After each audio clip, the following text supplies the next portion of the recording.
at first, I was like the street. I used to do interviews, like try to do interviews on the street and stuff like that. Yep. And I remember, like, so, and this was such a huge failure, but it taught me so much. I remember trying to chase around the big names for some type of cosign, and oh, let me interview this person, and people can see I'm interviewing them, and that'll give me a little bit of name or clout, and I interview that person. And I remember, like, I had a regular job and I had bills to pay and shit. And then there was a show that's huge in, like, like the rap community. It was called Love and Hip Hop, and there was like there's this lady on there. Yeah. And I remember I called out of work 7 times trying to set up an interview with her. Yeah. And every time, like, I'm losing out on money, and they would tell me last minute, like, yo, well, we can't make it. And I'm like, damn, I just fucking lost. Like, I need the money. But I had to take that L. And I remember I was very frustrated, and I got to the point of saying, dog, you are at a fork in the crossroads right now. Mm-hmm.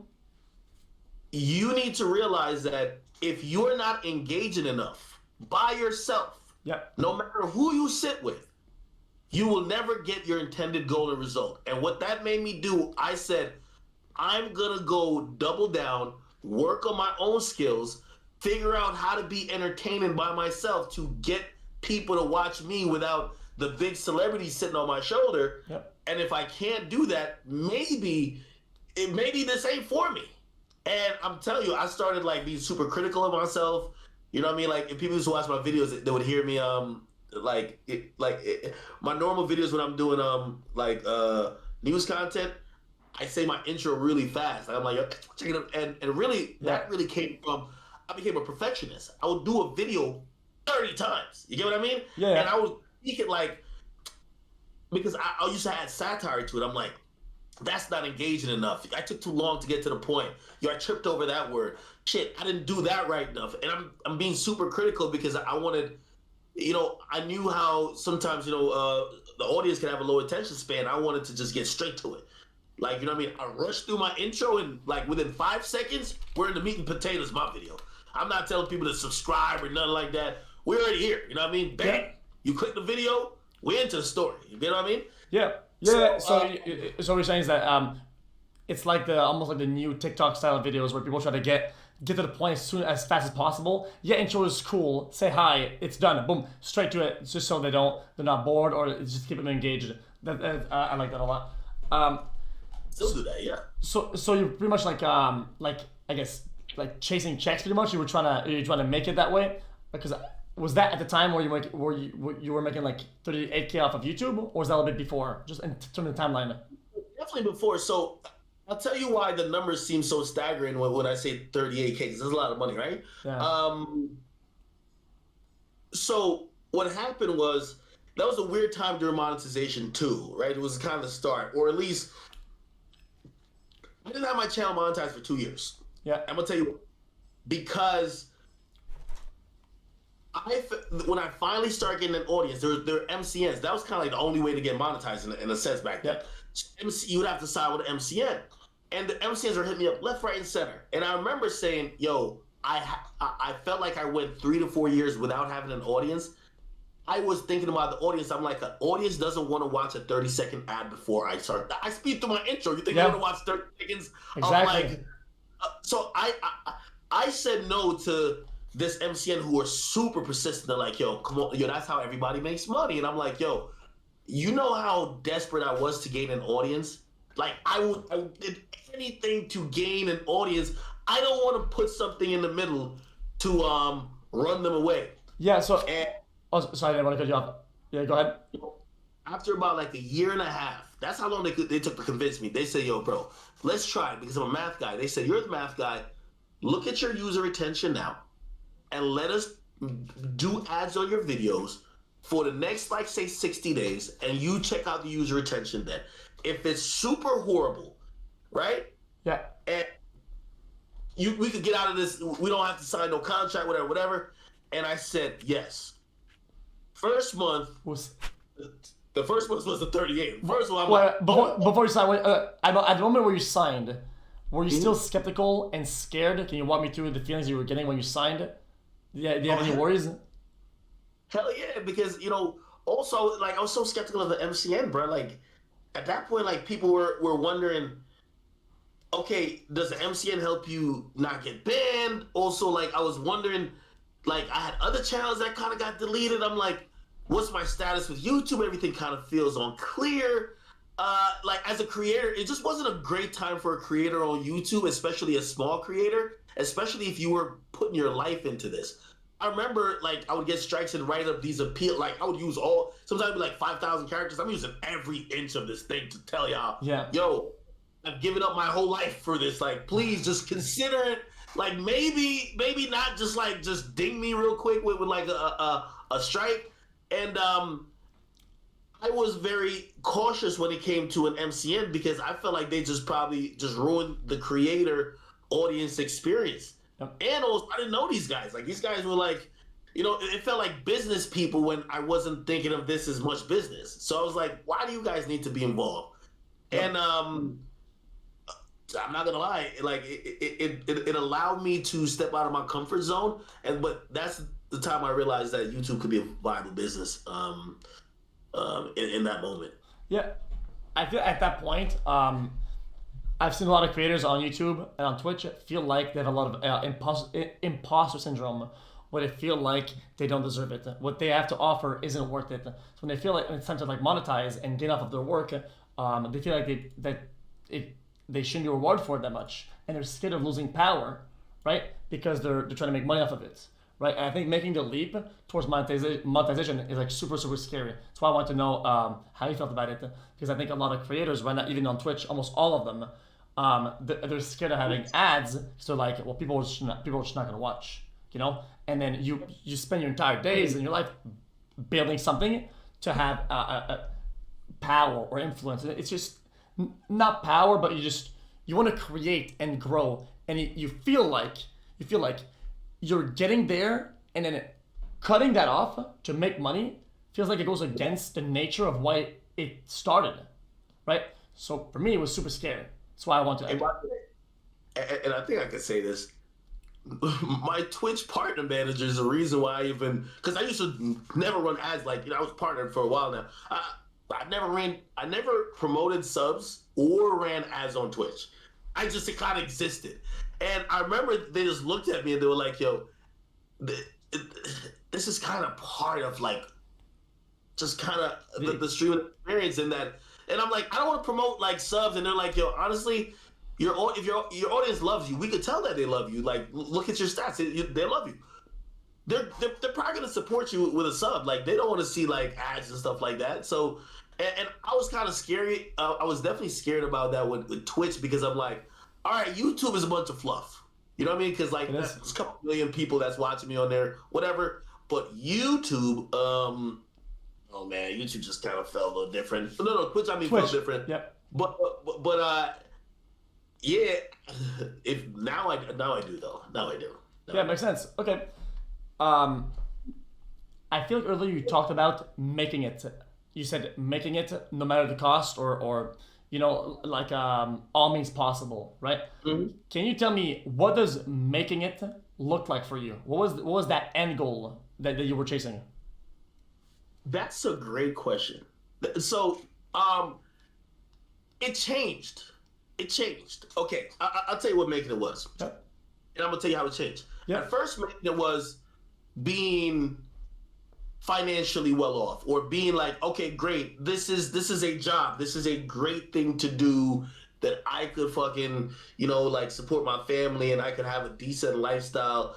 And yeah, that was the first iteration of making it, for sure. And I got there, and it's never enough. It's an endless scale. So at the point, what are you thinking? Well, I don't want to seem like an asshole with it, but it was just like, the money didn't ease that urge and like fight to accomplish more. There was one singular moment I remember, and this was in 2016. And this is after I'm making pretty decent money. Like, you know what I mean?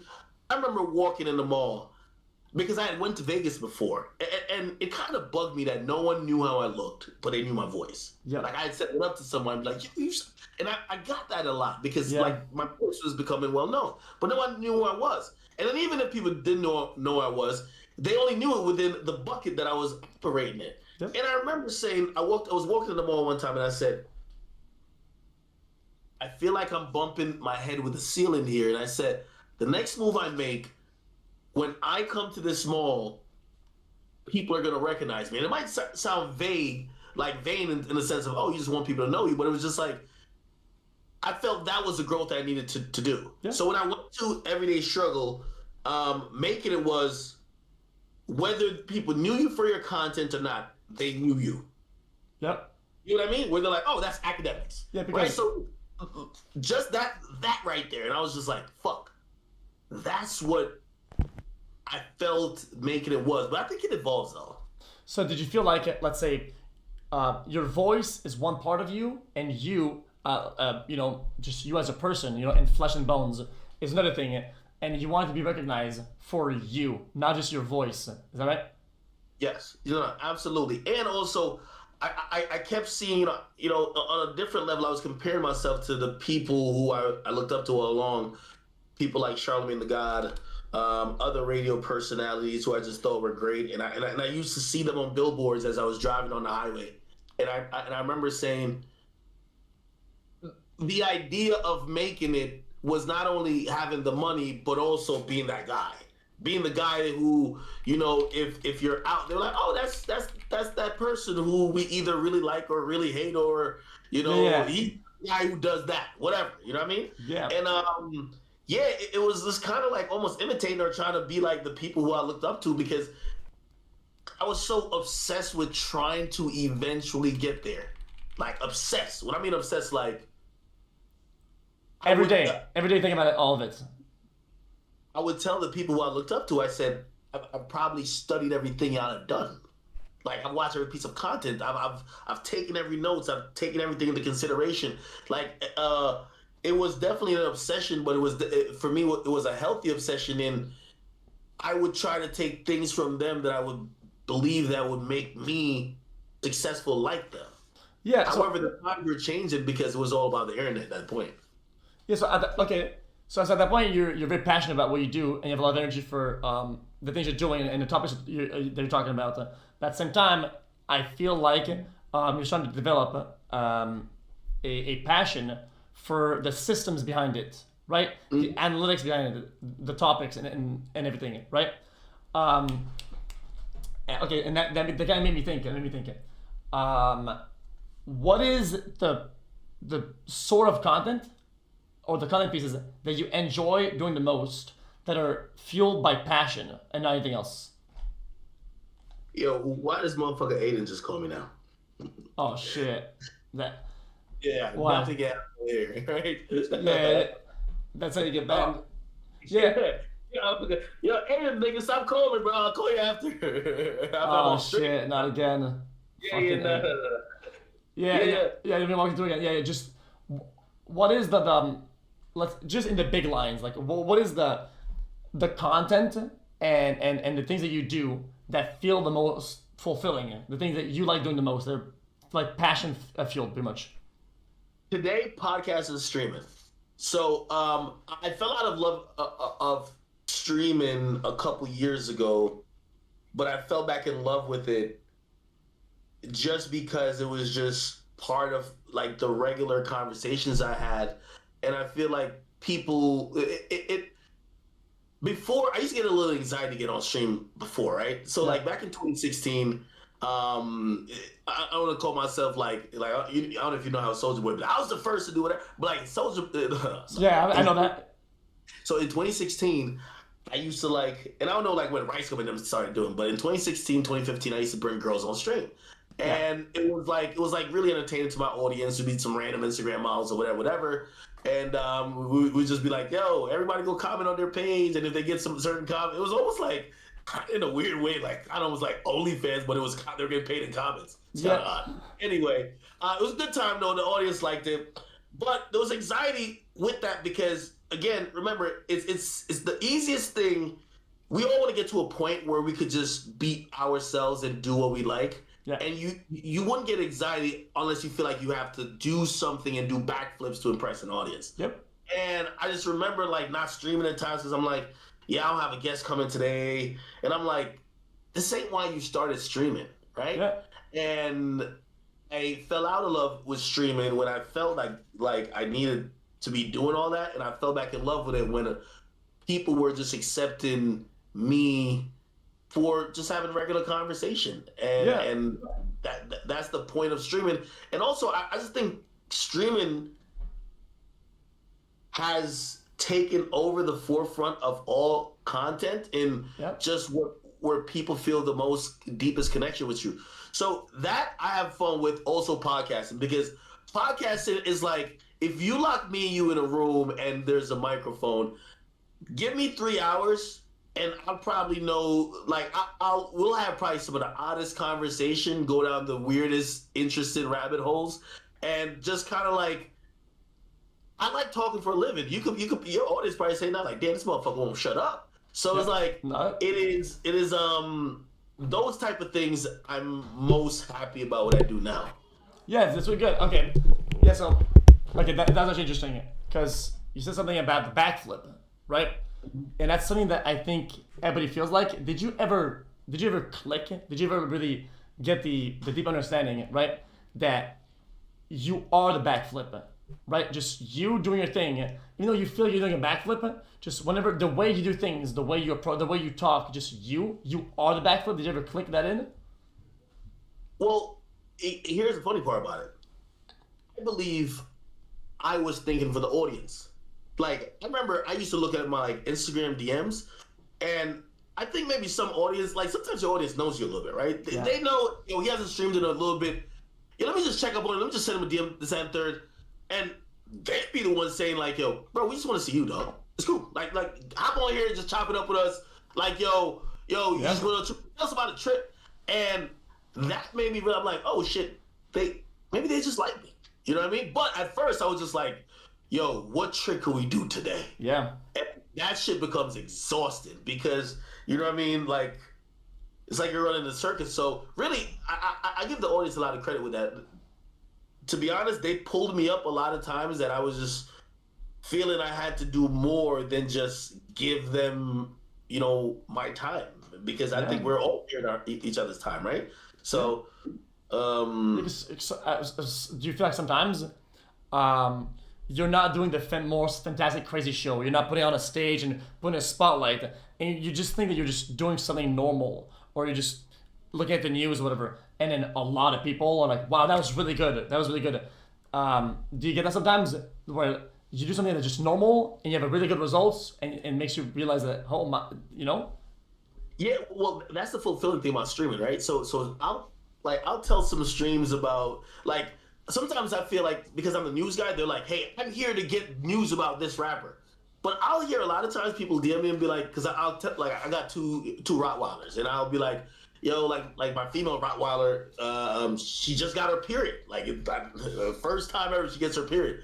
And I'm like telling, like, I give that little story at the beginning of the stream, and people actually hit me up about it and be like, oh, that's just dope. So, you know what I mean? You get to realize that people care more than about what you're talking about. They care about you.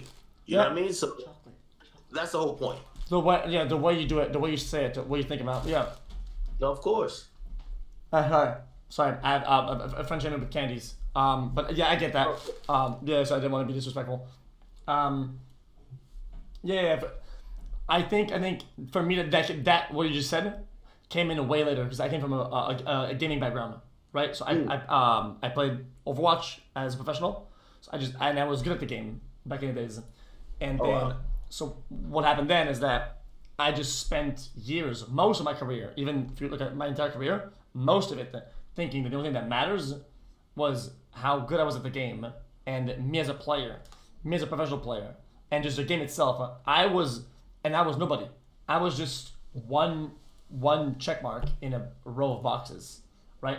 And it took me a lot of time to really get to letting go of that idea. And whenever I see other people talking about that, I was wondering when for them that clicked in. Was it early? Was it late?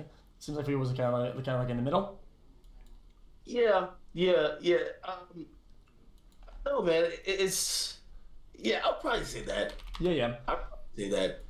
Yeah, it's again, it's been a learning experience, and like, I hate to do the woe is me thing when it comes to like people who are, streamers or like content creators, because I do think, especially at this level, I'm pretty sure you enjoy a good life. I do as well. But honestly, as I said, I still go through my DM requests on Instagram. Same. And the reason why I do is I look for hot chicks. I don't get no hot chicks DMing me no more, man. Shit, me neither, bro. Come on. If you just didn't say that, I used to though. I used to.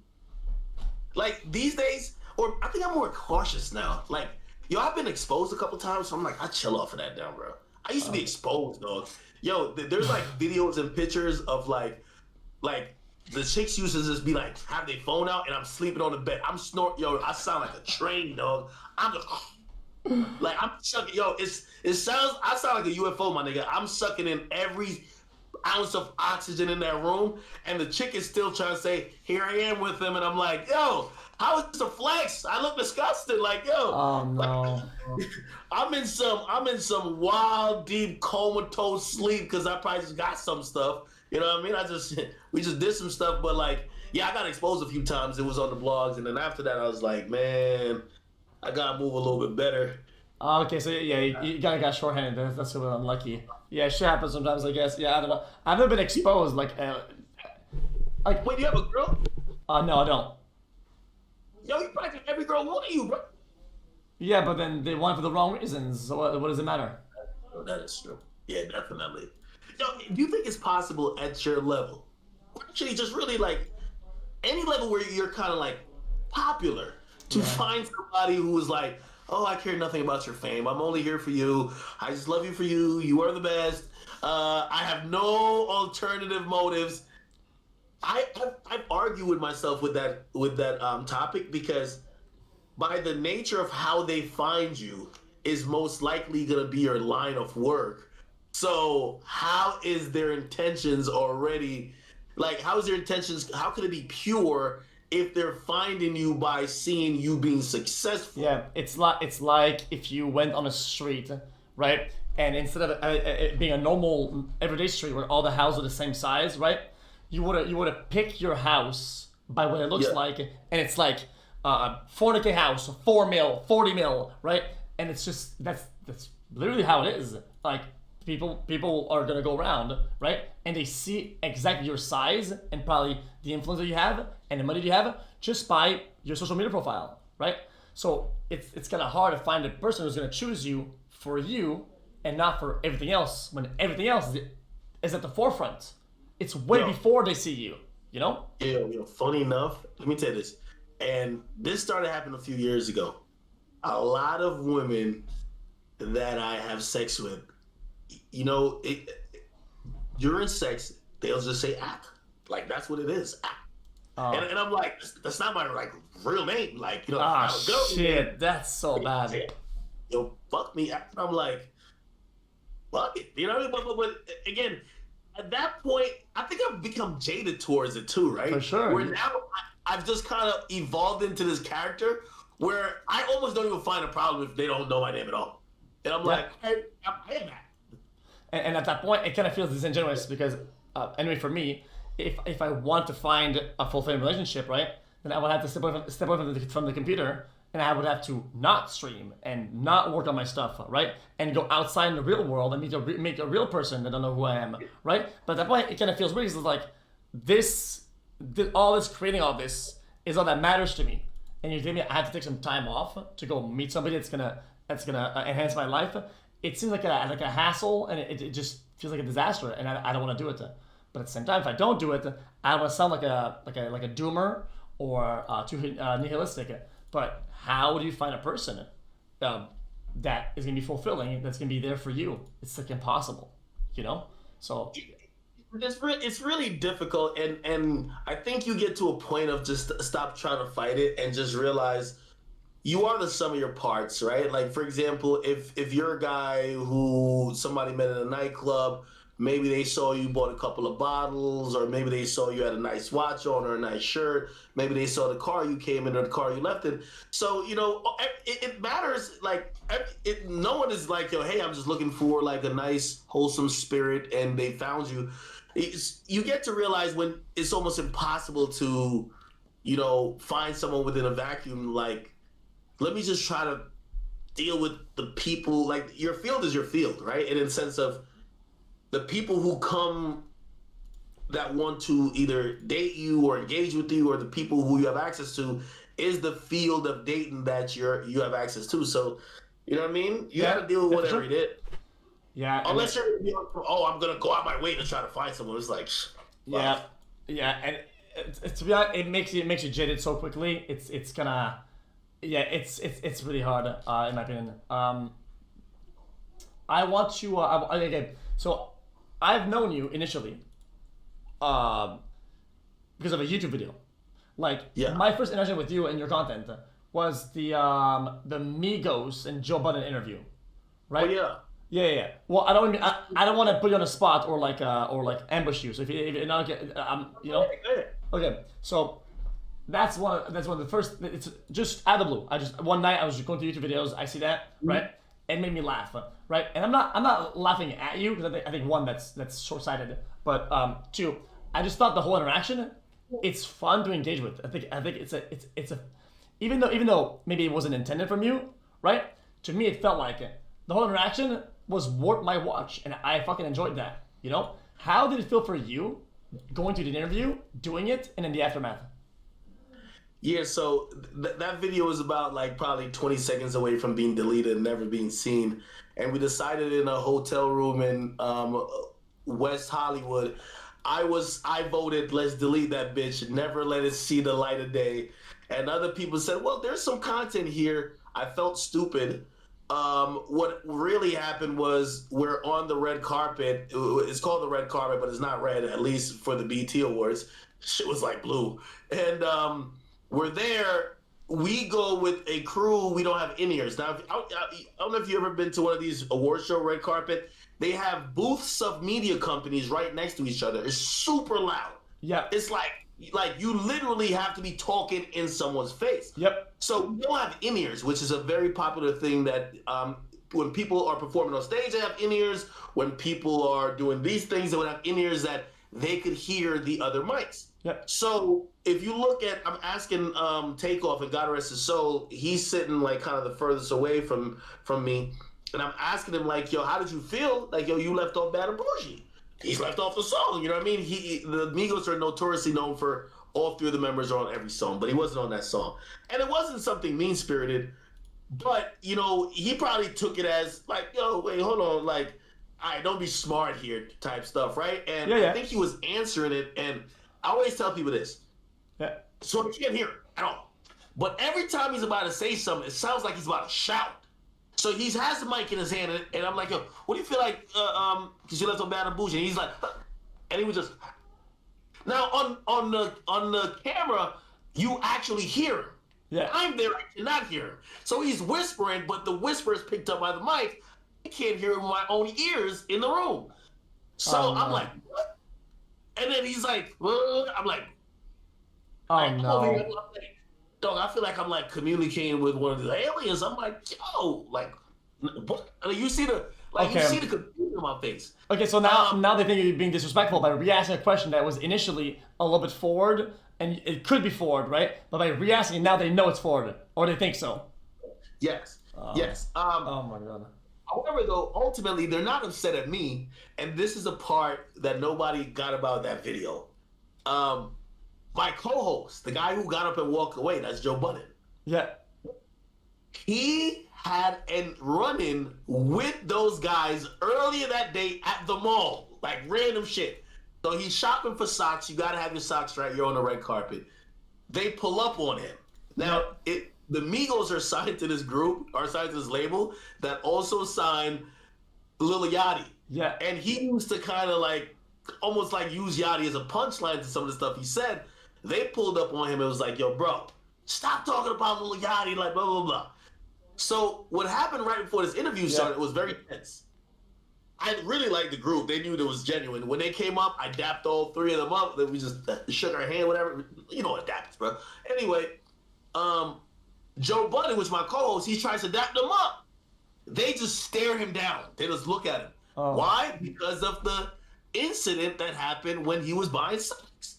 So he's already like on edge. If you watch it, if you can pull a video, he's looking at them a certain way because they're not giving him friendly vibes at all.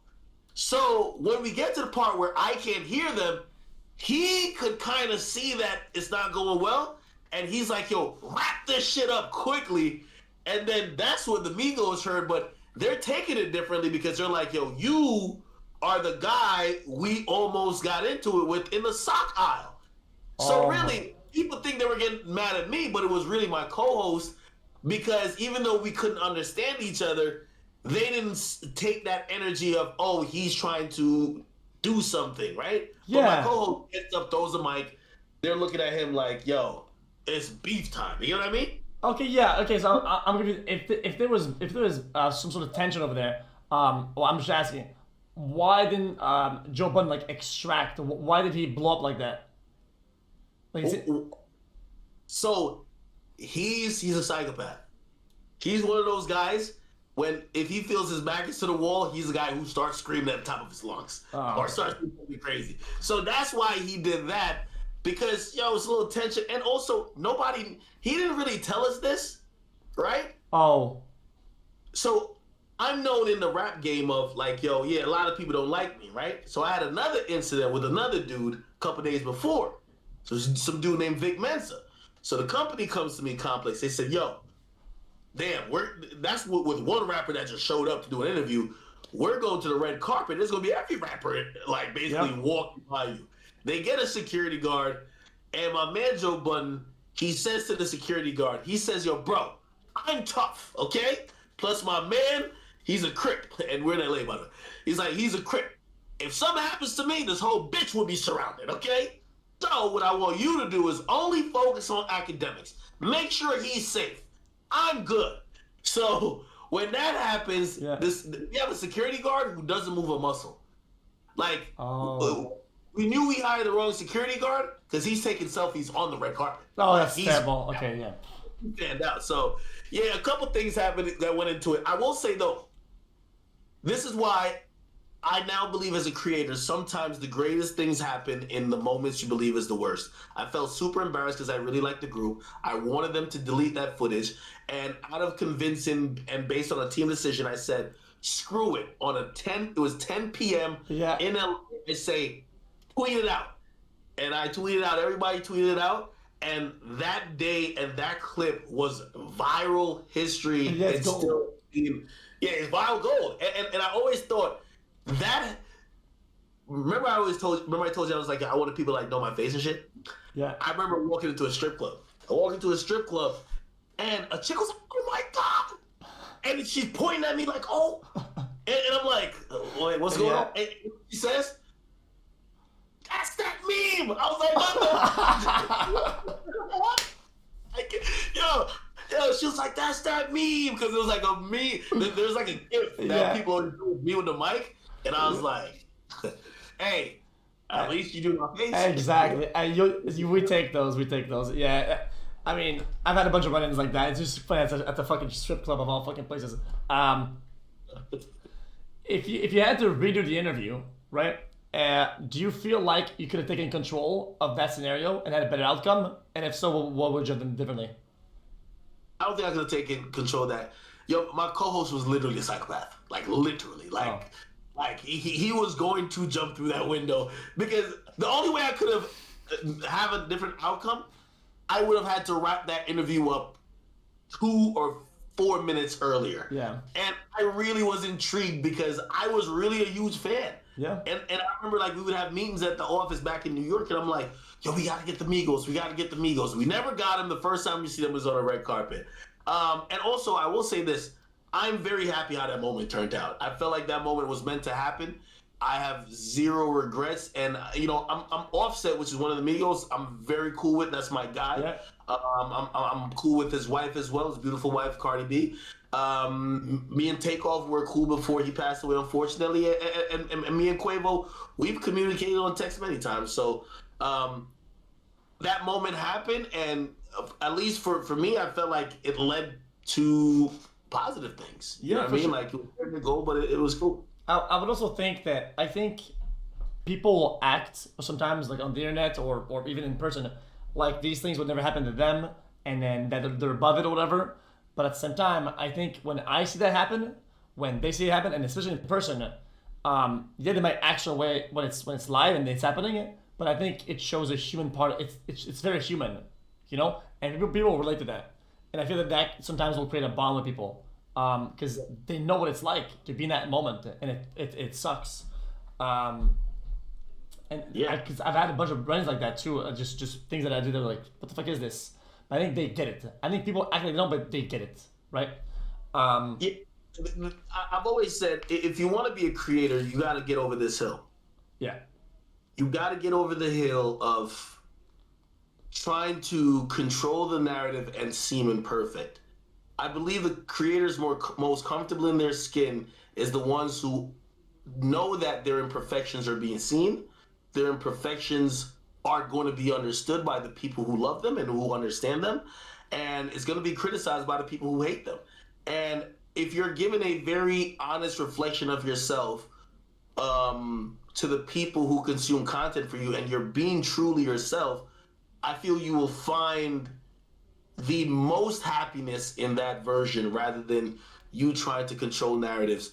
For me, I try to share, you know, as much as my life I can that they understand me. And I think when people really give the audience less credit than they really deserve, your audience are brilliant people who understand your personality and understand why you react the way you react. And when they know intuitively, instantly when you get on stream, when you probably had a bad day, they know how to pick you up. I'll tell you, a Twitch audience, like, I've said to my audience things that I haven't said to people who think I confide in them.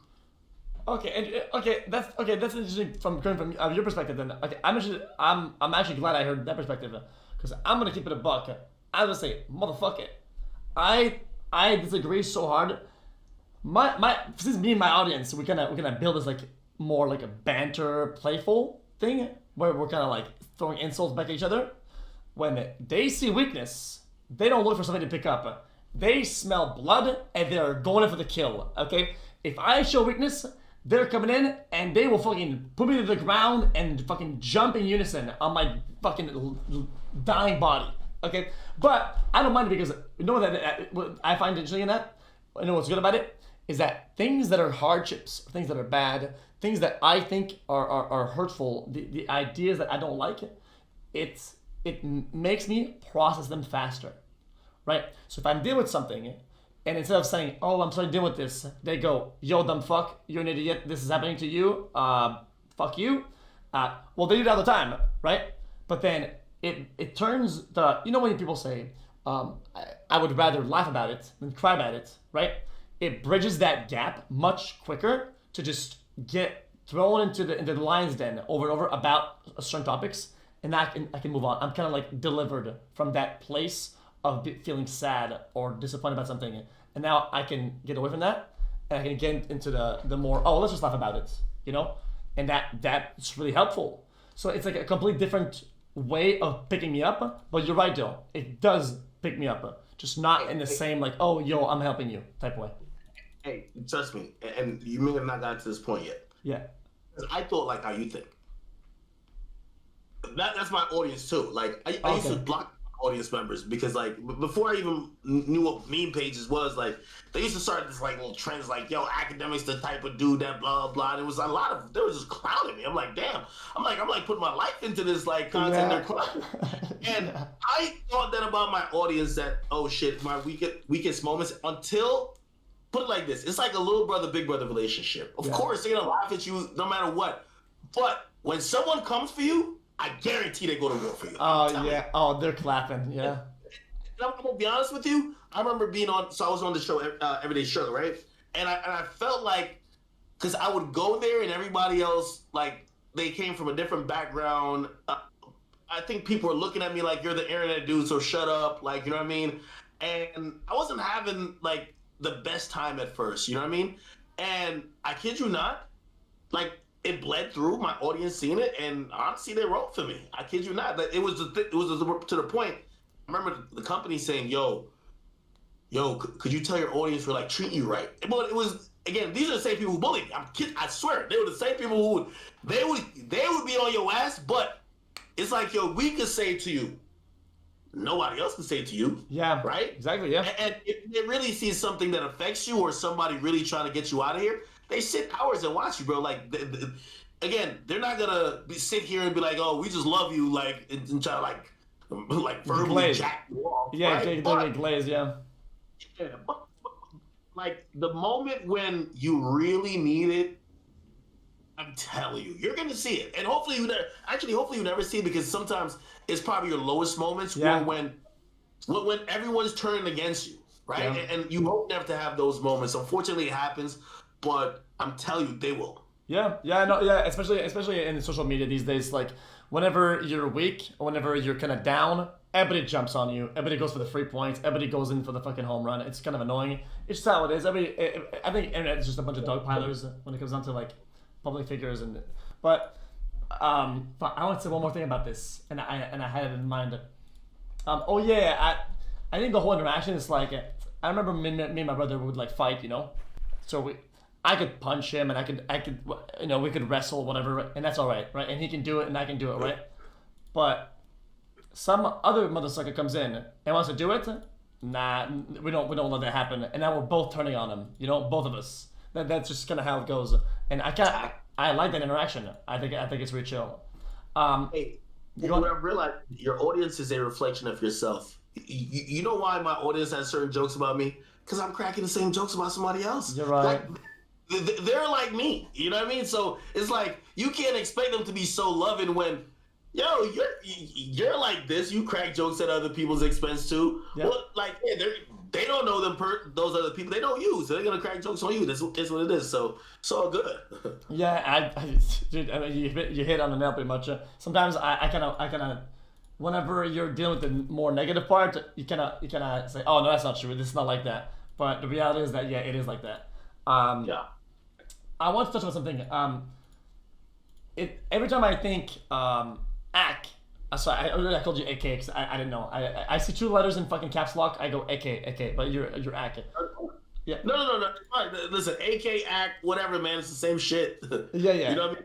Yeah. Actually, I look at that to see how people's brain think, right? So some people will just say AK, right? And those, I think, are more phonetic people. And then people who say AK, they're just like nickname people. Like, they just automatically they shorten everything. You know what I mean? Makes sense, yeah.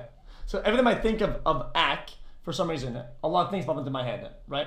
And on top of the interview, I think AK, and I think Drake. And I don't know why I come to this conclusion. I think maybe because of overall YouTube. I think you are big, like a supporter of Drake, and maybe you like a lot of his music.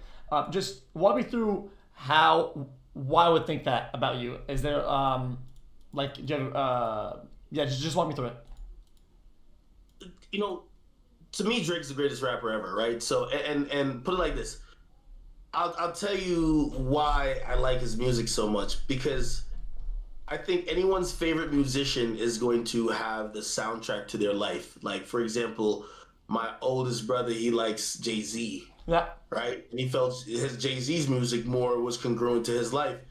When Drake was rapping about, Take Care and how he was going through the phases of trying to find himself in dealing with these, inter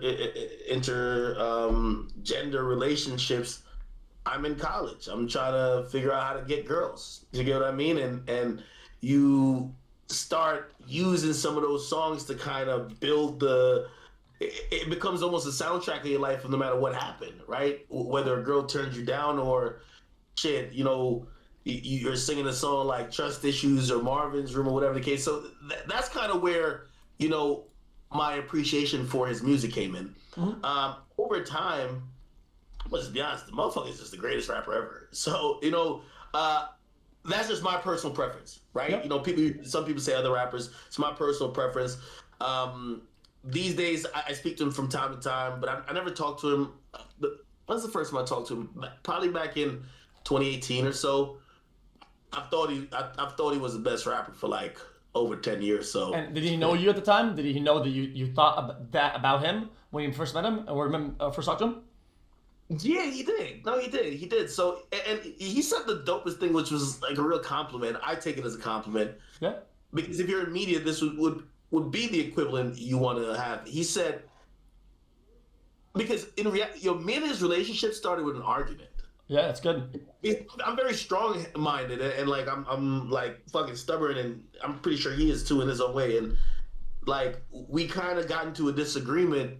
And instead of me like, oh my God, Drake like DM me, which I wanted to do that, but I was like, nah, fuck that. Hold on, don't be. And we kind of went back and forth, and then we just kind of, so like I was like, I like your music, this and third, and we kind of just had like a common ground and an agreement.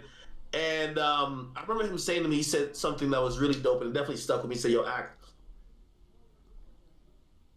He said, I view me and your relationship as LeBron and Skip Bayless. And he's like, one day at my retirement party, I think me and you were gonna have a toast to all of this shit. Whether you said some good shit about me or some bad shit about me. Yeah. And that, to me, that was it's still the ultimate compliment. Like I'm like, whoa. I'm like, shit. Get some wrong shit. Yeah, I want to make a parallel about that. That kind of makes me think, when you think about your core audience and your core people, however that may be, I feel like there's a kind of a correlation here, right? Where like he probably knows that you're like one of his biggest listeners and people who actually care about this stuff. And even though you're not a fanboy who will just agree with everything, you still have your mind to yourself. And I think that matters a lot. I am though. Like obviously there's clips that float around, which I mean, most of these clips there might be a little bit tongue in cheek, but I believe them. Like there's a popular clip that when Kendrick Lamar, who's like a rival to Drake, he was like, yo, he's smoking on. He said he's smoking on your top 5. So I was inquiring what top 5 he's smoking on, because my top 5 only got one person in it. You feel me? Yeah. So I was just like, I was like, yo, my top 5 really only got Drake in it. You know what I mean? And I don't think you're not even fucking with him. You're not messing with him. Like, it's another level compared to you, brother. You get what I mean? I think that went viral for. I never know what's just gonna. I mean, do you think that he heard about? Do you think that Kendrick heard about that? I'm just throwing it out there. I would imagine he did, but I think Kendrick probably thinks I'm a hater, honestly. Or I'm like no, I don't think he thinks I'm a hater, because he invited. Well, not he directly, but he invited through his reps me to come to his concert at the Barclays, and I think he probably thinks, yo, it's like in this world, like some people like Messi, some people like Ronaldo, right? Yeah. He's like, oh, that's just like a Drake guy. Maybe if he, like saw things a little bit more on my side, maybe he'll change his opinion or whatever the case is. But I don't know, man. I'm like Speed when it comes to Ronaldo, man. Like I don't know if it's but also I think I'm right. Like, do you listen to Drake? Yeah, okay.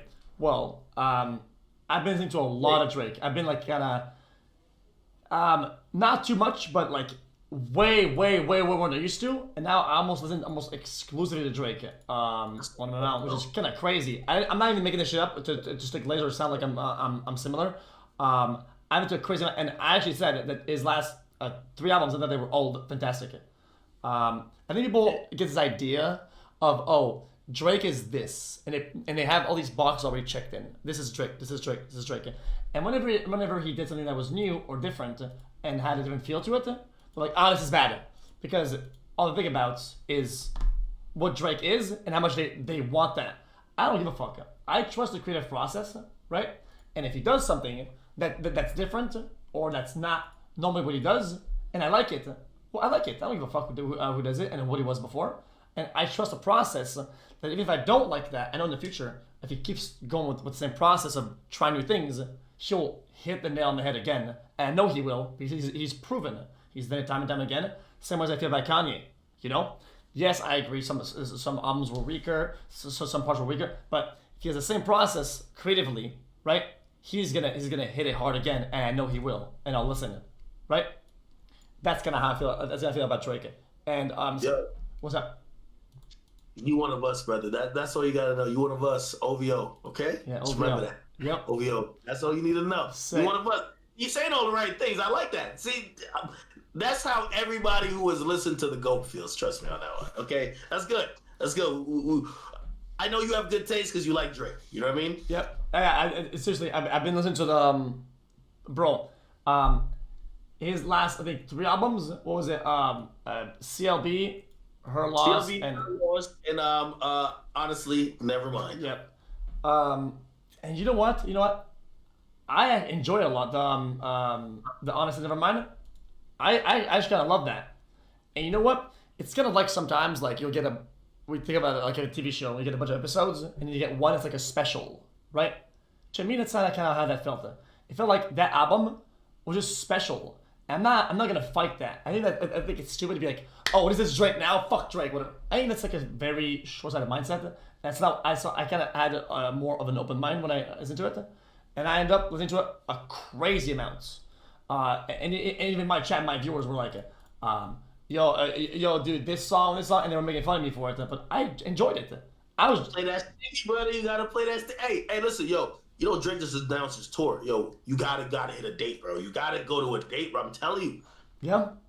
I'm gonna hit the boy. I'm gonna tell him you rock with him. Like, yo, you know what I mean? He definitely copy with some tickets or something, bro. That would be sick. I'd love that. Even if that would be crazy. You get Drake on your stream, bro. You're like the biggest streamer on here, bro. Like, you could definitely get Drake on your stream. Yeah. I mean, Drake was a trend one time. I didn't want to be forceful and fucking just jump in and be with him on the call. I didn't want to do that. But I thought it was cool that he interacted in some way with the Twitch community or somebody on Twitch. It's so close to us, And I feel like Drake is like, even though he's massive, right? I feel like anything he does is really hands on, right? Like he will still like go in there, right, and interact. And I think that's really, really cool. I kind of felt that a little bit by maybe you saw the recent interview with like I think his kid or something like that, right? Yeah, you did an interview with. That was a Barstool interview. That was actually pretty cool. Yeah. That was cool, yo. Yeah. I finally found another Drake fan. Like, yo, we rocking now. Yeah. All right. Yeah. Hopefully, yeah. I mean, I listen.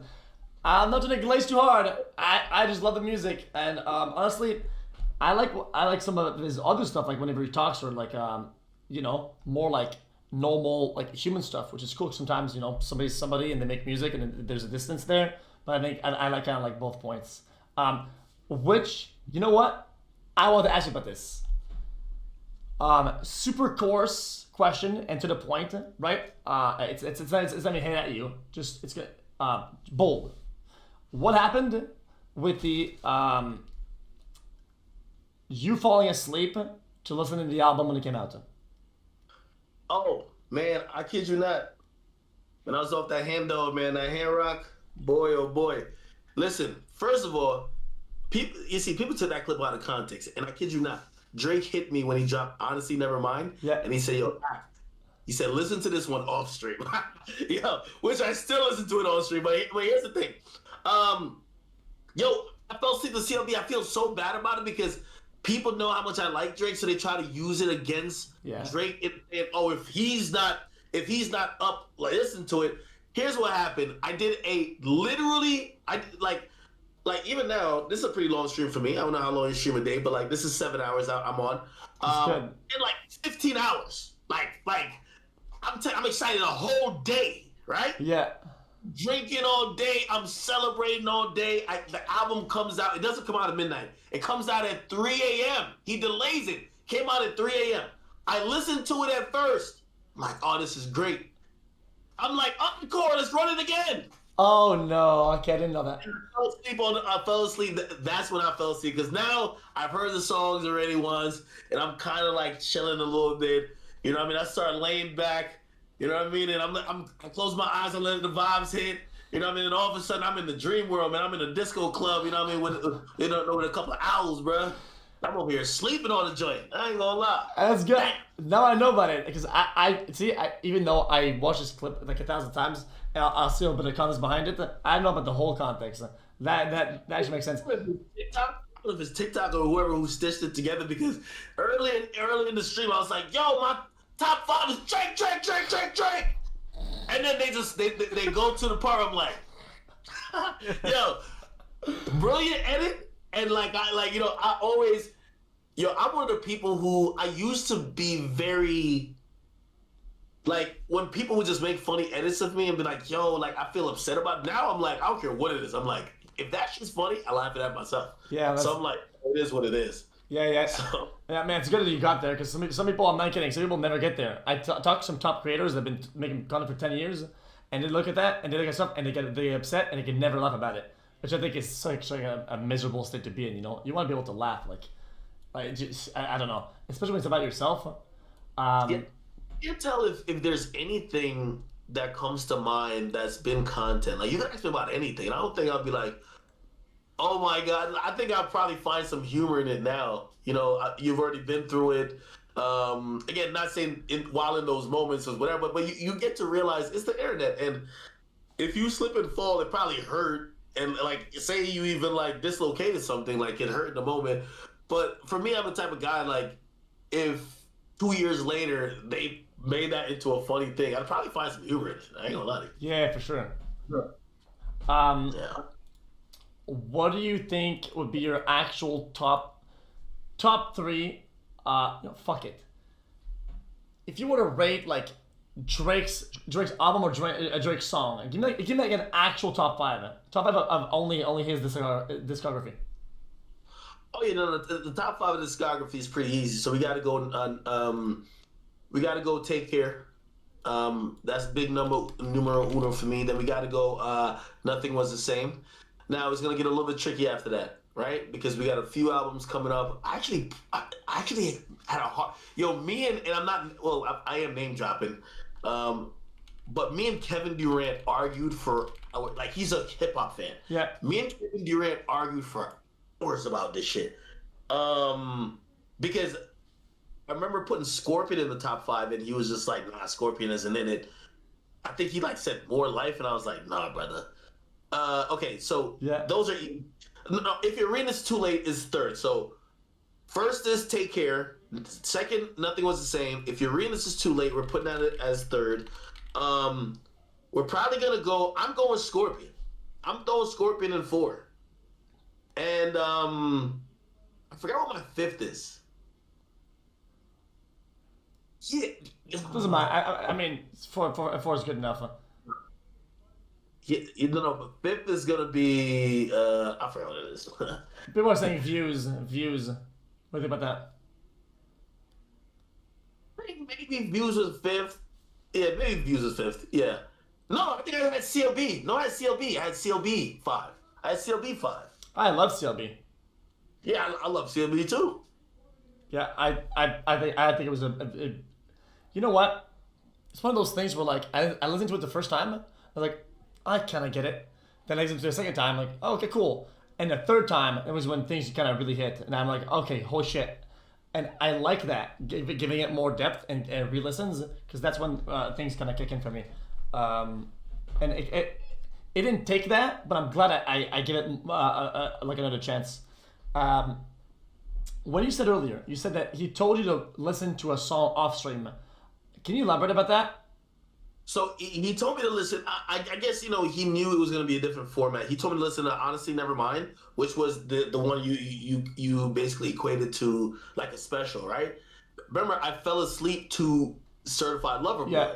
And he dropped Honestly Nevermind afterwards. So he hits me and he says, yo, listen to this one off stream. Because he probably knew if you he knew I got the album, like, with CLB. He knew I just only was fucking tired and I was drinking, right? Yeah. But he was saying, if this was an album that you may not get on the first listen and you might have to like fucking like, oh, okay, this is different. He's like, listen to this one off stream, because what happens when I listen to albums as they come out, we're in this like really pressured society of you need to give an opinion about what you just heard for the first time. Yeah. Right now. And you don't get to sit with it. And I think he just knew it was a different format. So he's like, yo, listen to this one off stream, and you'll probably get to foster and formulate a better idea. of what you're gonna think about it, because he said something really dope one time. He said, "Yo, usually when he drops his album, a lot of people be like, oh, it's mid, whatever, whatever,' and the same people come back later and be like, yo, this shit was fucking amazing." Yeah. Right? Because they've now lived with the music, it's now impacted them, and they now see the value in it, because not everything is off the first listen, right? Yeah, and on top of that, since people, since you're a fan and you like the music a lot, they'll want you to have an opinion on first listen now. And if you have a different one later on at second listen, they'll try to paint you as a hypocrite, or like, oh, dude, oh, you were lying, you were glazing, right?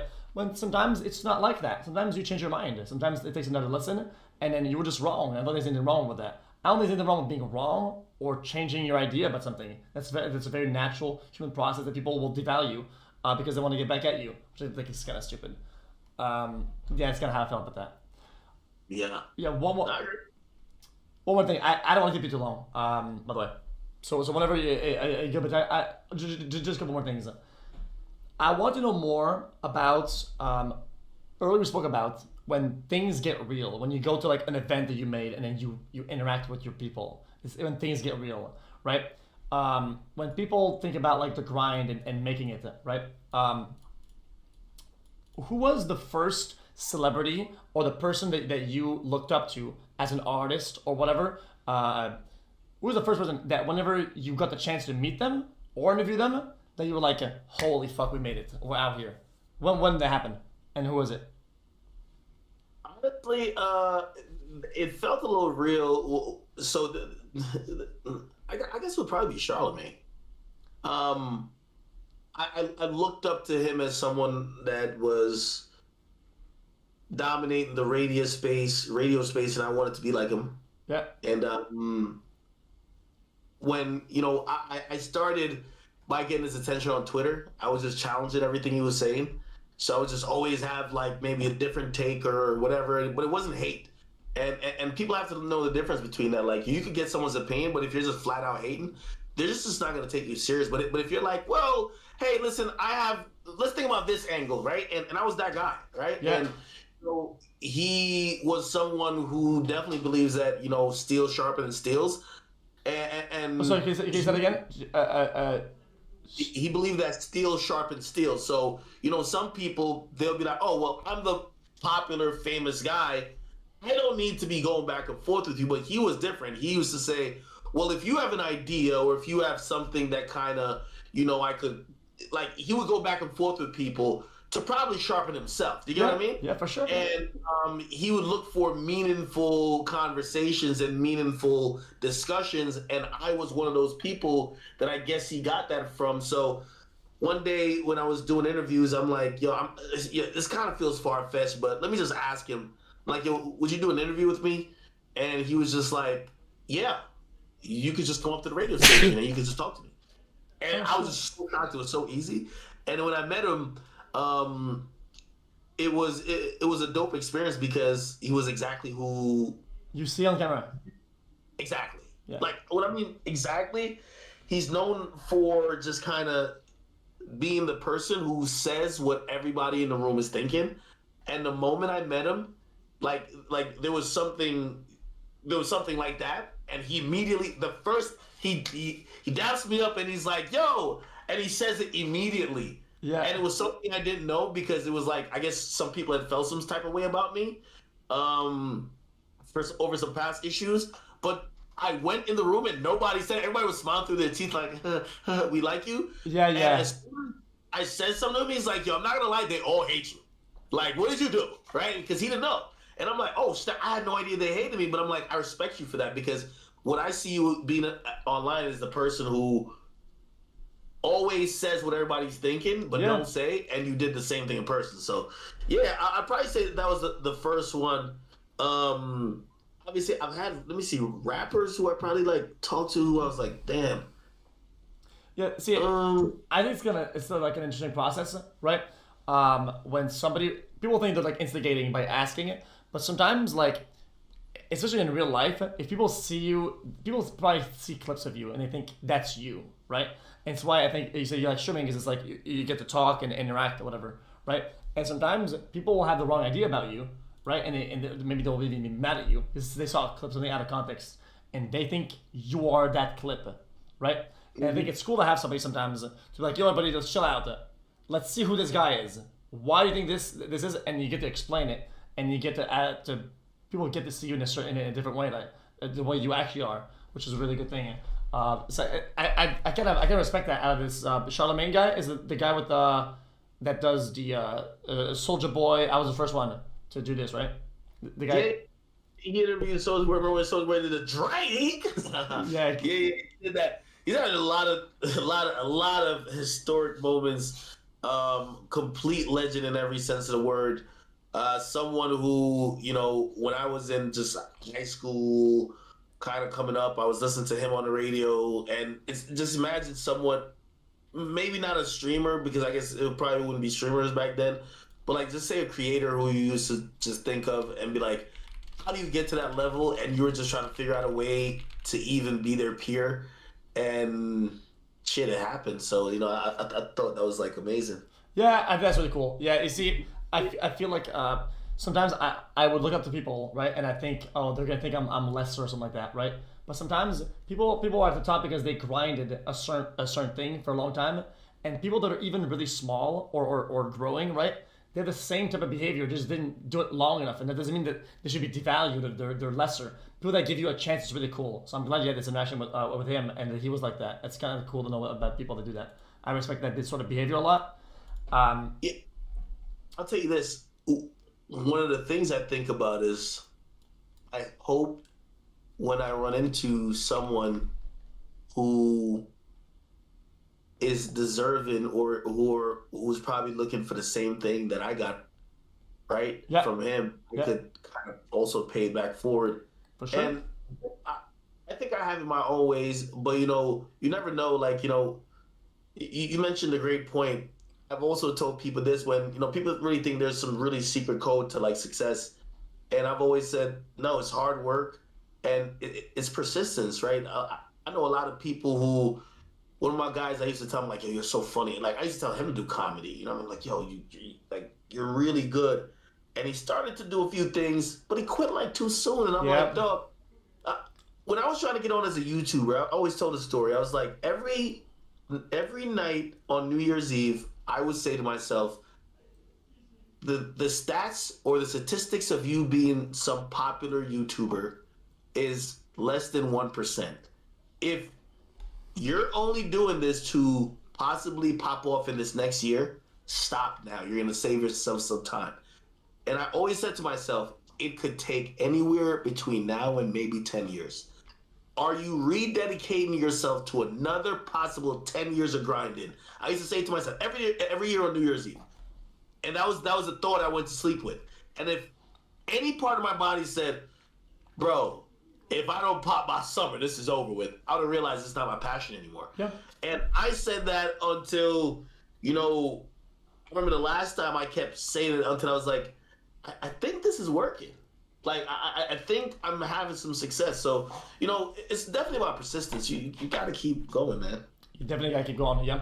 I think sometimes some people do the same thing and they just don't get the spark, or the wind never blows in their back until it does, and then things blow up, and then they think that they found something different. But it just, sometimes some components you can't control, and you can't know when they're gonna happen.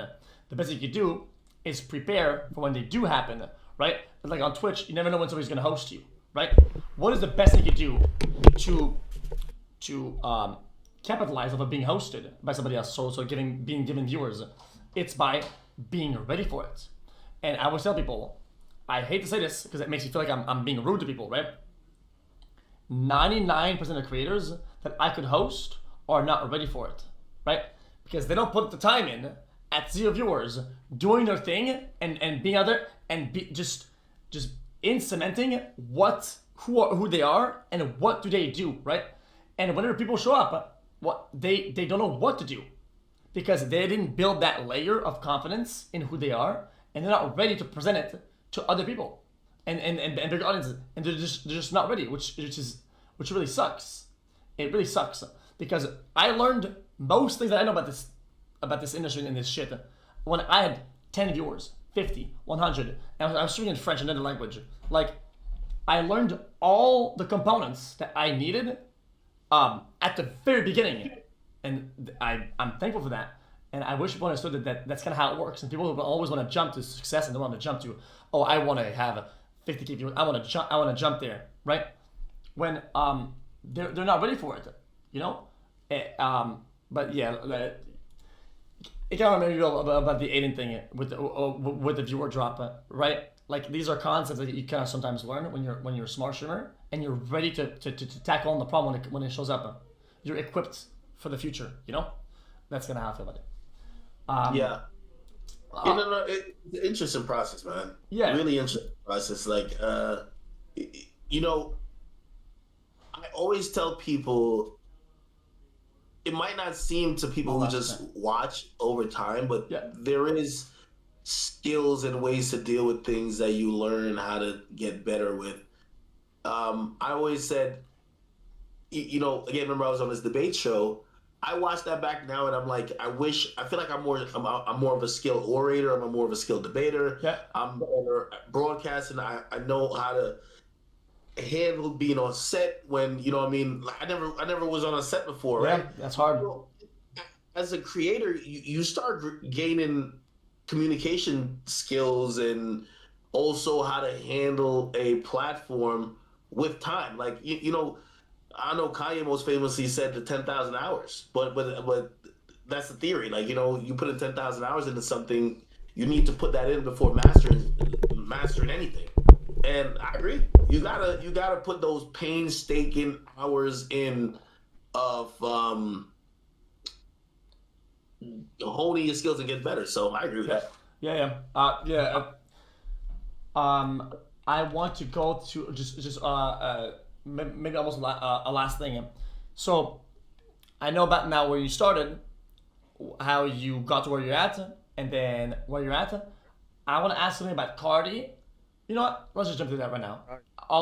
Chat's gonna ask me about it a lot, and since it's like interactive, I want to kind of I'll get into them because I don't know what they're talking about, and since I don't know, might as well just ask. People say, ask about Cardi. What does that mean? And if you know what that means, what is the answer? Okay, so clearly he has an album coming up that they're asking most likely when he's gonna be dropping. Hey, listen, Cardi's my guy. You gotta wait for him to, you know, green light and let everybody know what is gonna happen. Also, they're asking this because his last album, I made the announcement, and the announcement that I made, he included on the album as a introduction to one of the songs, a song called Control. So yeah, which was literally just a Twitch clip. So, you know, I know. Listen, I remember the same sequence where everyone was just like Cardi, Cardi, Cardi, and I remember like going back to like, you know, the people who work with him and everything, and me and Cardi, we communicated from time to time, and just saying, yo, what do you want to tell these people? Like, if these fans, like, they have an undying love for him, and they just want more music, and it's coming. It's just on his own time. Like, it's gonna happen. You know, like, I can't tell you guys that I'm not either permitted or I don't know. I guess that's the best way to say it, right? But as soon as I can, I would. You know what I mean? Makes sense. Yeah, I mean, yeah, because he's got to do the art for you to talk about it and say that. I mean, you can't cut the process. You're not going to show up at the studio and be like, "Yo, Cardi, let's fucking get that out, man." Also, like, he's a very careful and calculated person. Like, the timing, it's not. Some people believe he takes too long, or he like, oh, you're late. No, he's dropping at the perfect time for him, and that's even part of the art. The wait is part of the art, and that might. I know there's some fans that might be like confused, and they're like, the wait is part of the art. Yep. Right. If you were supposed to get this immediately when you felt you wanted it, you would appreciate it less. True. Just remember, wait is part of the art, and that's as much I really can say. Yeah, for sure. Also, sometimes I feel like the people don't know what they want, and they'll portray like, oh yeah, I want this. Like, you give it to them, and they're not really fulfilled. But sometimes the people that make it, right, they know what to give to the people and the when, and that people need to. I think they need to trust that. Because sometimes people need to trust the artists and the producers that are doing this shit, that have done it for a long time. You know, because they understand their own market and they know what they're doing. One thing I like about Cardi is that when he drops, he is the leader of the orchestra. He's the concert leader. He doesn't. He could drop something that might be totally left field. That is the art, and you're gonna appreciate it because it might take some time. But once you see shit or hear shit through the lens that he's gonna create, you're gonna realize he's created a masterpiece. And I like artists like that. That they don't. Some artists I know create art to try to give the fans what they want. They're like, oh, the fans said they want this. Let me give them this. Yeah. And then some people say, here's the art. And that's the beauty of a real leader, right? Where you create without the you create the art and then you think about how to make it palatable for it to be consumed. You don't only create the art that you think will be able to be consumed, and that's a big difference. Because then you're working way backwards. It's like then you're losing it, like what you want to do. I feel like, or what they want to do. Yeah, which sucks. And I'm actually kind of saddened that I would assume a lot of music labels, record labels, are pressuring people to release stuff that they don't even agree with themselves, and people feel like they're losing touch with who they are as an artist to give the people what they want. And I think that sucks because I feel like I see that sometimes. Do you feel that way? Yeah, so this is a story of a lot of artists. If you hear a lot of artists, 50 Cent once said this, and it's so true. He's like, yo, so the reason why most artists' first albums are their best is because you have your whole life to make that album. Yeah. And you go from every experience and you get to give this body of work that now people could enjoy. But after that, what the music business is that you go on tour. Yep. You have to go do meet and greets. You go here, you go there, you're all over the place. And in another year, you are required to turn in another album. Yeah. You get a chance to live. Say on your first album, you were rapping about the breakups you had, the moments of success you had. You got to live life to get that content to rap about and create art around. Yeah. But now you're a hamster on a wheel, going from here to there, doing this, that, and third. And now you need to create an album that matches that album that when you had nothing to do and only had to live life, you have to create an album that could match all of that in content. And some people are imaginative enough to draw on other parts of their lives, but sometimes it's hard, and that's why certain artists get burnt out, or sometimes people just feel like the product is getting worse. Okay, well then the insight you're giving me kind of makes me think now why so many SoundCloud rappers, a lot of them made it and a lot of them fell off. People say they fell off, and I never agree with that. I will never agree with that take unless somebody proves me wrong. Where people say somebody fell off because somebody will go on SoundCloud and they'll release like 100 songs and it's all shit, and then nobody listens to them, and they work hard at it, bang bang, 100 songs, and on the 100th song, right, it's a massive hit and it goes crazy, and now everybody's looking, when's the next song coming? What? And then for them, it took them 100 songs to get to that one, and that's good. What makes you think that the 101th song, the next one, will also be a crazy hit? That's incredibly hard to reproduce and get there again. That's incredibly difficult. And people are overly critical about that, and they'll make them feel bad, like, oh man, they fell off. And I can't agree with that. Does that make sense or not? Yeah, it's incredibly. I've always said rappers like running backs in the National Football League. If you look at the running backs in the National Football League of all positions, they have probably the shortest shelf life and peak life. Usually, sometimes most rappers they'll get on by one song and they'll make another song kind of similar to it, do a remix, do a couple features, and then they're enjoying a run. Usual rapper run is about like 3 years. It's just hard to the culture of music changes so much. It's hard to stay at a stagnant position. I've always said fame is fleeting. People don't realize that. 5 years ago, we're talking about some of these guys like, the dude be like, got him, or whatever the case is. Like, they might not be as popular today as they were then. Like, I was talking about Wealth and the Great if you didn't get the whatever. But yeah, everything is fleeting, right? So even your status as a Twitch streamer. What I mean is fleeting. It's it's never stagnant. It's never like, okay, every time you get on from here till eternity, you will get this amount of views and nothing else. And, you know, it could always go up and down. And because life is ever changing and most of the things that sometimes we covet is fleeting, you get to realize how special those moments are that you're at the top. Yeah. And when you're at the top, you know, unfortunately, sometimes fans look at those moments and say, "Oh, it's easy to get there, or it's easy to remain there," but it's not. You know, it's only a few people. Like, for example, the reason why Drake is just such an enigma, he's been there for like 15 years, like just literally at the top, and found a way to do. But as easy as that he makes it look, he has to come out with a hit song all the time. All the time. If he has to create a verse that's like wow, it is with 50 quotables all the time, and you know, no one could keep that up. You know what I mean? Again, he's a unicorn.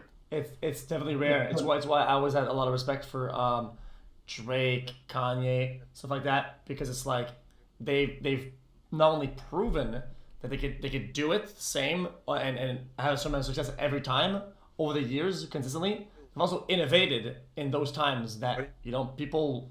I mean, you would be considered successful to just continue to thrive and just kind of maintain, but they get new heights and they keep innovating. And I think people underplay how rare that is. And to me, that's very impressive, definitely, especially when you don't know what they're dealing with and what they're doing. So it's like, yeah, I think that's pretty crazy, especially, yeah. I don't want to go I have a rubric when it comes to that. I have a rubric saying if you last, like, usually, you know, a run being considered hot, right? So when you're hot, if you're hot for 3 years, that's a career, right? If you're hot for 5 years, you're a legend. Yeah. If you're hot for 10 years, you're one of the GOATs. And it just shows how hard, like, you know, in most, you know, in a regular job, you might be working 30 years, right? Yep. And that's just what it is. But when it comes to music, to be successful and in that quote unquote hot, you know, like, you know, terminology, if you could do that for 10 years, like, you're fucking one of the GOATs. You know what I mean? Like, because you have to learn new patterns, you have to adapt to the new thing, or make your own and make it good enough that it'll become the next thing. That's just kind of, I think that's kind of crazy. Just think about. Yeah, I don't know how to deal with that. Okay, so I'm just reading through chat sometimes because no, so good. Yeah, no, I'm just reading through chat because of stuff that people are interested to ask about. Some people are saying XXX UZ. Some people are saying NBA YoungBoy. I wonder if you're just talking about how successful these guys are. What do you think about NBA YoungBoy? Yeah, NBA YoungBoy is a friend of mine. He's a really unique and talented and special person. Really young kid too. Like, I think he's like 22, 23. I'm in my 30s, so he has a way of just like communicating with his audience, and he embodies so much of them. But also, he's like some of the greatest musicians I've ran into. When talking to them in person, they're like really different. And when I mean really different, they're not only great musicians, but their brain works differently, which almost makes me think if becoming that great of a creator on an artist level means you have to be a little bit wired different. Like, some people say all geniuses are crazy, right? Yeah. Sometimes I think about with musicians, like, you know, talking to YoungBoy, like, you know, I don't think the music is what it is if he doesn't have all these isms about him.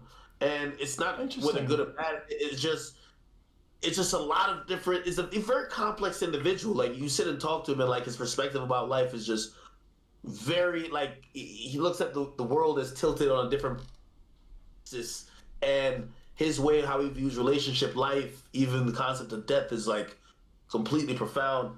But that's the same thing I felt when I talked to, like, you know, XXXTentacion. Like, he was a close friend of mine too, and all of his thoughts about even the most mundane shit in life was always flipped on top of his head, or always very, like, I don't know if this is a left or right brain type thing. It was just definitely not how you normally would see most people thinking about the majority of things. So Yeah, so yeah, just his own thought and his own original take on things, and it's just very raw, just his own idea, not filtered through a bunch of bullshit.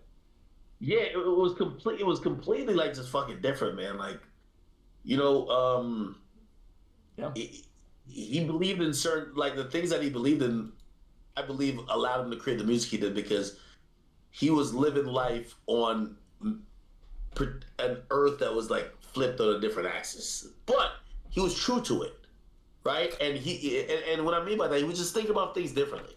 Like if we all saw the same thing, right? And I think this is, I heard Kanye talk about being able to see music like the colors, yeah, and people are a little bit confused, but like yep. it made sense.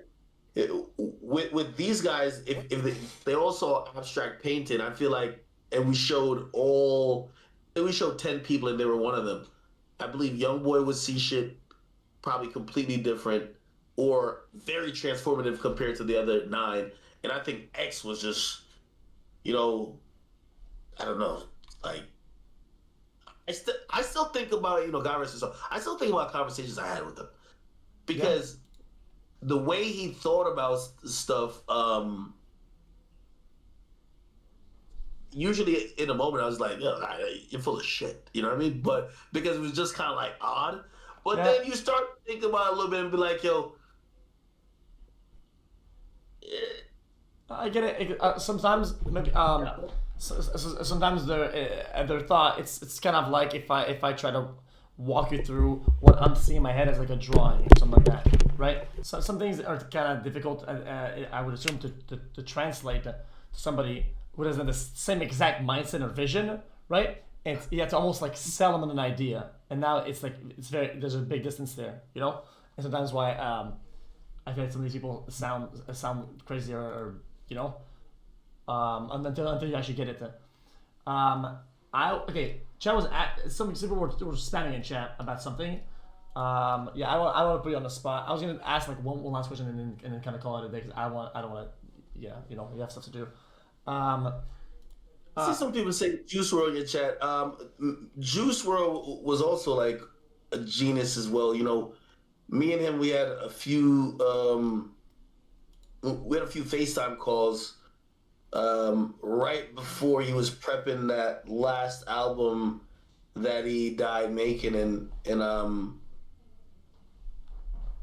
I was just getting to know the person more than anything. Like, I think with like, for example, like X, I knew the person, but I was getting into his mind, and it was just a really interesting place to be. But I think Juice WRLD was just one of those once in a lifetime talent that, I cover a lot of these guys, and it's. I always tell people I hate doing certain videos about it. Like, it's still hard for me to talk about X just because, it's still a surreal thing that these young men that were very talented, their life got taken away. You know what I mean? And but they're all naming legends. And Uzi, I haven't had like a really, because I feel like a therapist at this point, right? With even how I say I talk to YoungBoy, and I'm kind of almost like I reflect on the conversations and thinking about how his mind works, and same with X. I haven't had those conversations with Uzi yet, honestly. Makes sense, yeah. I mean, I'm sure they would somehow at least give you a bit of credit and value your opinion a little bit, because even though you're not, let's say him, I think you talking to one and you're talking to another, you have like a lot. It gives you a lot of tools to understand. Well, another might go to, because there's maybe some correlation there. You're kind of like the web in between, and I think that itself holds a lot of value. I think you shouldn't underplay that. I'm not. Every time I have somebody I'm talking to, people always want me to ask some dumbass shit, right? Like they'll put some names out, like a girl's name. I'm like, okay, this is probably his ex. This is probably his. And I'm like, okay, we're not gonna fucking go there. So I think right here. They're probably just gonna say random stuff. Yeah, no. What happened between you and Blueface?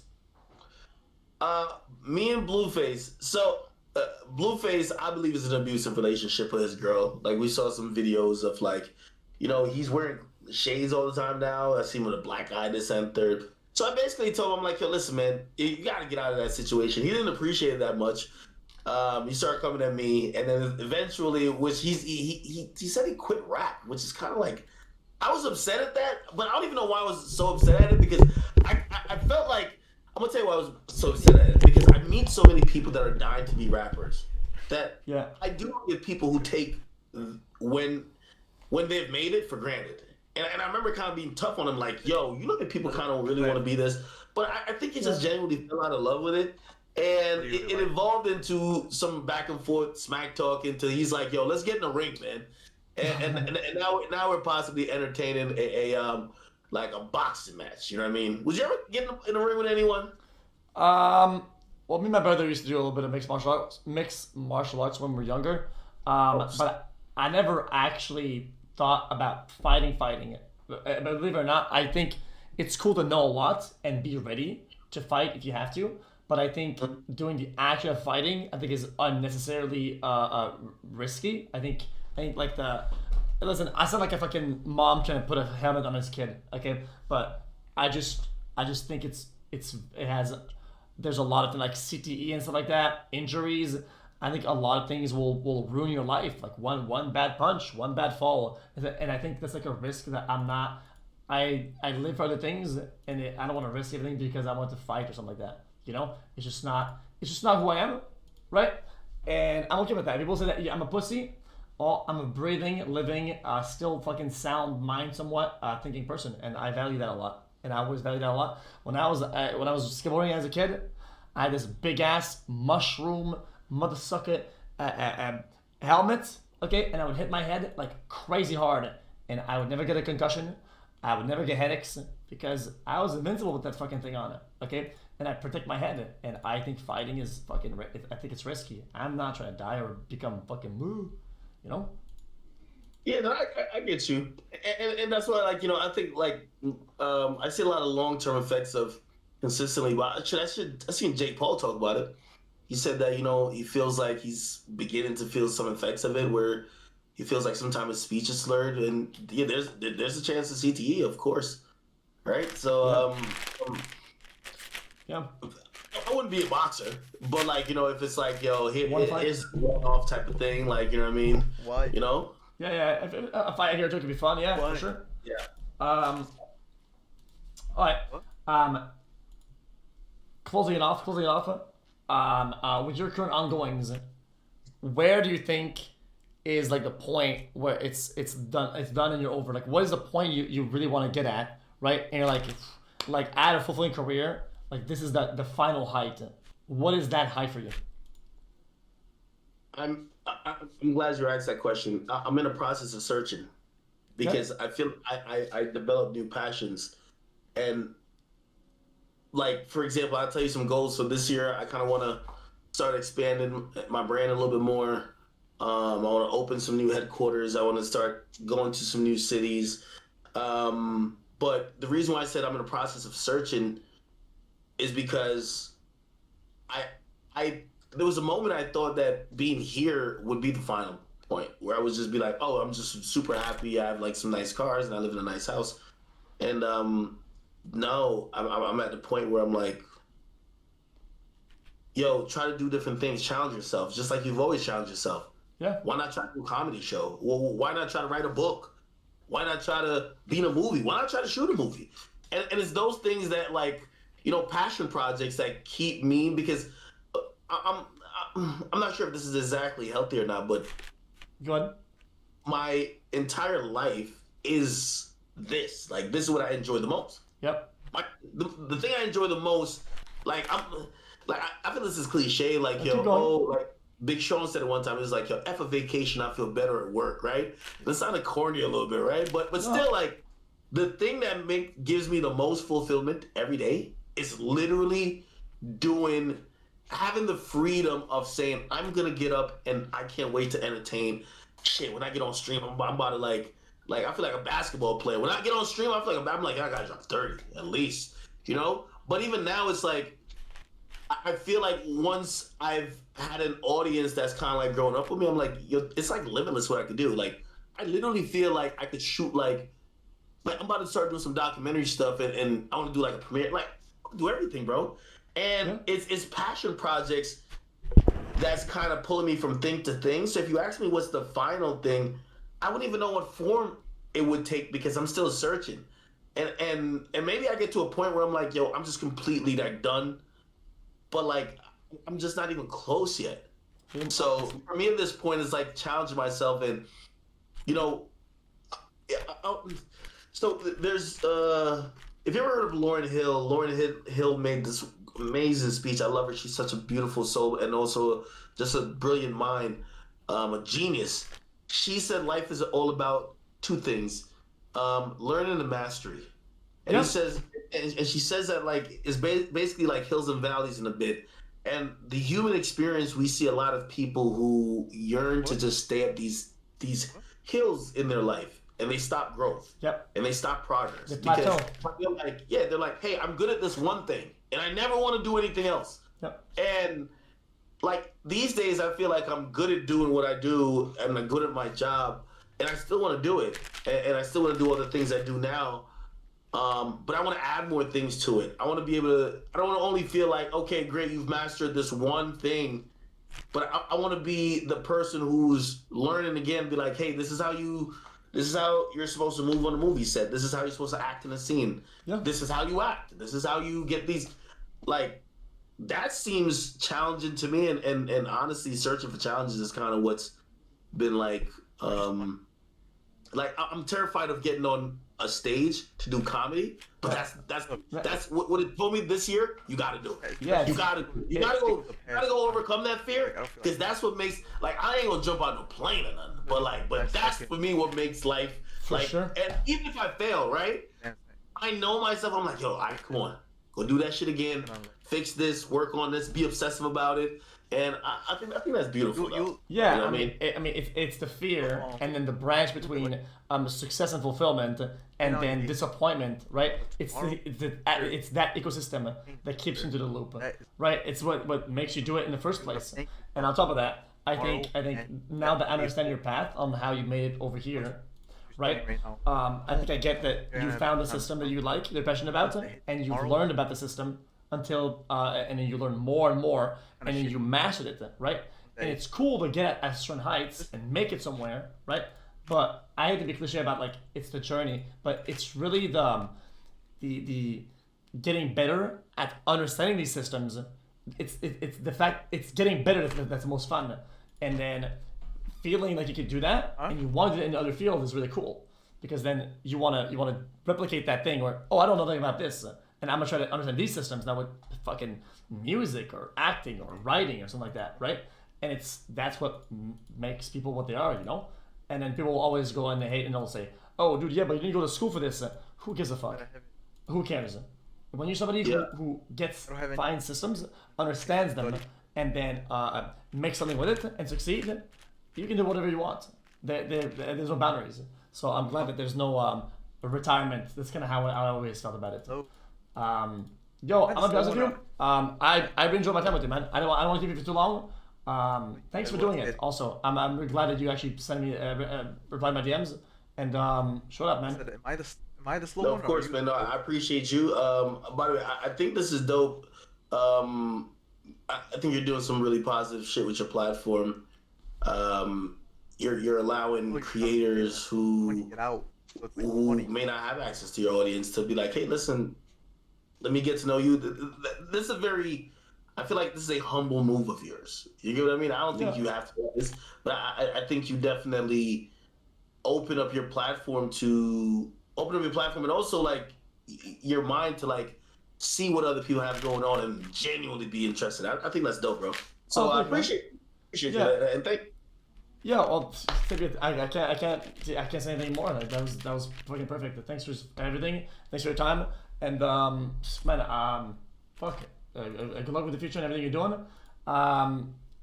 Anything you're working on that you're proud of that you want to share, or shout out something like that, or if I do a podcast on Spotify. Salute to Spotify, they're my partners.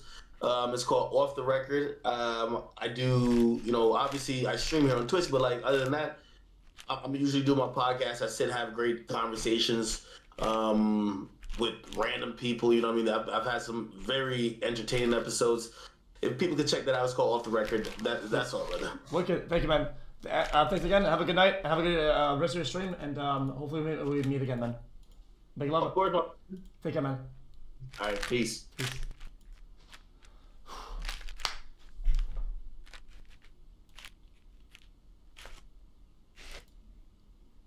We are. Alright, chill. Chill. Damn. Alright, did that. Alright. You did alright. I'm trying to, the thing is, chat, is that over the years, it seems like I care or I'm interested about a lot of people and a lot of things, and I don't know how to translate that into question and stuff, right? I never not care. I always care a lot about a bunch of stuff, right? And I don't know how to put that care and that wanting to understand more and know more. This that I have, I always had a problem getting this to the finish line of actually asking and how to ask and do the thing, how to get there, right?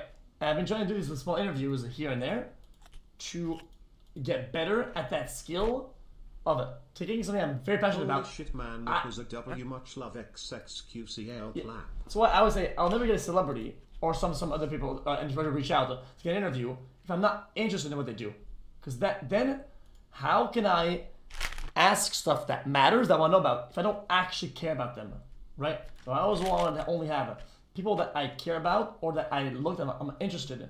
Otherwise, there's no point fucking doing it. But I want to get better at the skill of extraction.